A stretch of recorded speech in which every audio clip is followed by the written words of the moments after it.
धन्यवाद। सम्पूर्णलाई नमस्कार। मेरो कविता पर्यावरण सम्बन्धी छ।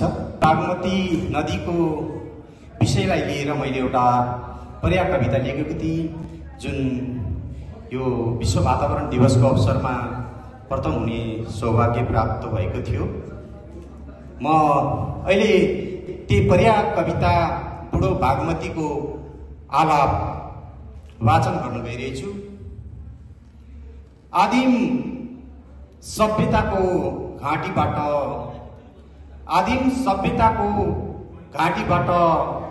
अविरल बग्दै आएको म निर्मल पवित्र बागमती।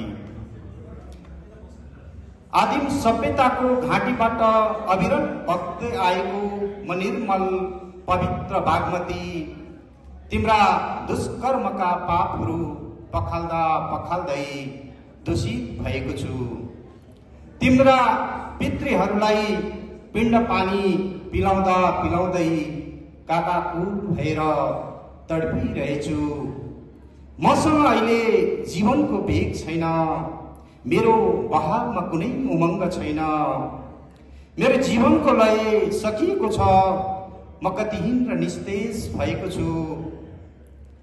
मेरो काखमा आएर पौडिने ससाना भुराहरू खै कहाँ गए? मेरो आँगनको ढिलमा आएर साँझ पख टर टर कराउने भ्याकुताहरूको सङ्गीत खै किन सुनिँदैन? मेरो छातीमा टेकेर तन तन पानी पिउन किन आउँदैनन् काकाकुल कौवाहरू? तिम्रो सभ्यताको बुलडोजरले मेरो स्निग्ध छातीमा लात हानेर उठाएको सम्पन्नताको महल भित्रबाट किन खस्छ मेरै आँगनको बलेसीमा असभ्यताको लेदो? किन विसर्जन हुन्छ मेरो बच्चे स्थलमा दूषित वीर्यका तैलीहरू? मेरो सार्वभौम अस्मितामाथि किन हुन्छ बारम्बार बलात्कार? मेरो सौन्दर्यलाई तेजोवध गर्ने ती हातहरूलाई किन लाग्दैनन् हत्कडी? मेरो पार्श्ववर्ती नीलकण्ठ किन मौन छन्? किन बोल्दैनन् श्रापित विरूपाक्ष? हे नगरका शालीन भद्रहरू हो, हे सिंहदरबारका मान्यवरहरू हो, मलाई बाँच्न उन्मुक्त आकाश देऊ, मलाई हाँस्न अलिकति सास देऊ।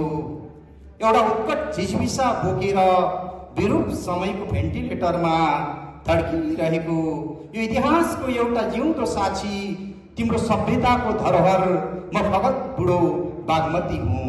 हस्, धन्यवाद।